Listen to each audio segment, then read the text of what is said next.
Hello and good morning. Welcome to another episode of Backyard Histories. It has been a long time since our last episode. So today we are standing in Bagh Bazaar. You can probably figure that out by the temple behind me and the tram lines. So we're very close to the Bagh Bazaar tram depot. And today we'll be exploring how Calcutta's elaborate sewage system came up because of a blunder caused by the East India Company in the early 1700s. So follow me in.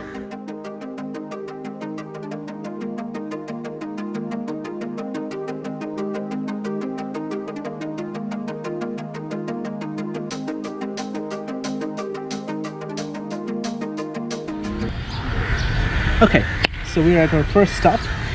You can probably see that that's the river over there, and so that's the western side of the city. And you can also see this now what looks like a very dirty canal because they're actually dredging the canal. So this is the Chitpur Canal, which goes from here to the east and carries the drain water from the city from all the older drains in North Calcutta going towards the east. So the reason that this canal actually comes up is because of a blunder that East India Company had committed in their early days in Calcutta. So East India Company comes and starts their settlement in and around Calcutta in the late 1600s, 1690s, after 1690s to be exact. And then they realized instantly that the city is actually, where they're building their cities, it's actually a swamp. So they needed to drain the swamp, literally, and they also needed to create drainage systems to carry the rainwater and the sewage of the city to somewhere outside the city. Because the river is to the west of the city, they thought the riverside is lower, the natural slope is in that direction. So all the drains were originally made to go towards the river, to flow into the river. So we talk about pollution. That was the beginning of pollution of the river in and around Kolkata. But now this was a huge blunder, and I'm going to tell you why. So this canal actually goes to the east because that is the direction of the city's natural slope. So if you have to dig a drain to carry the sewage naturally by following gravity, you should have dug the drains to the east and not going towards the river, which is actually a higher ground. So the East India Company found out that there's a very hard way that during every monsoon, when it would rain like hell, and whenever during the monsoon there will be a high tide every day, they saw that all the city's sewage have flushed back into the city, and they actually flooded the city, and it was really stenchy. It was like very smelly everywhere. So the company had actually made a mistake by digging the drains westward when they should have dug drains to the east. Now they had to then devise this ingenious plan and spend a lot of money to try to correct this in the early 1800s. So what the East India Company did is they dug this canal because they wanted to forcibly flush all the drains of the city to the east. So the plan was that this canal will let in the water during the high tide, and they connected this canal with all the drains that they had dug at that point in the city.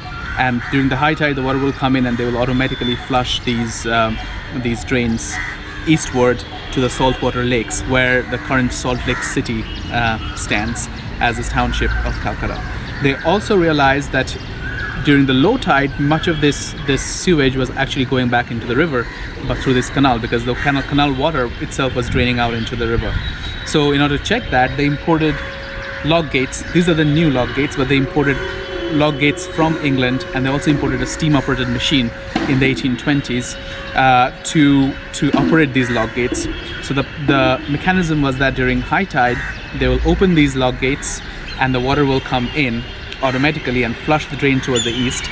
During the low tide, they wanted to make sure that the water does not go back into the river to the west, so they would close these Lockgates so that they would keep the canal water intact, so that no sewage can actually slip into the river. Interestingly, these log gates are still operational. These are obviously a new pair of log gates. They're still operational. They're not steam operated anymore, but they still do the same job. They still flush the drains of the city towards the east. Now the problem is that with Salt Lake coming up, being built over the Salt Lake original saltwater lakes, we don't have a natural drainage of the city, like where the sewage can flow in towards the east. So this is why we have severe water logging in the city during monsoon, because the water has nowhere to go. Okay, so the East India Company made these log gates, spend money on the drainage system. That was all fine, but you need to understand that East India Company is primarily a business initiative, business company. So they needed to show that all of the money that they spent on the infrastructure is somehow going to make a profit for them. So what they did is they opened this canal for boats. They actually realized that this canal can actually carry river traffic to the Sundarbans to the east, through the saltwater lakes very easily. So this was a shortcut journey where you don't have to go around the Diamond Harbour and go out in the Bay of Bengal and then enter the Sundarbans. So what happened is they opened this up for river traffic and they started collecting taxes.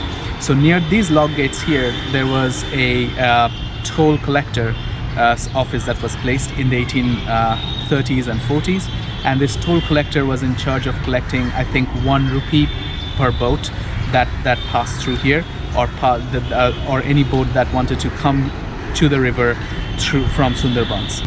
Hi guys, thank you very much indeed for watching this video. Please like, share and subscribe our YouTube channel so that you can get updated about more such videos and podcasts in the future.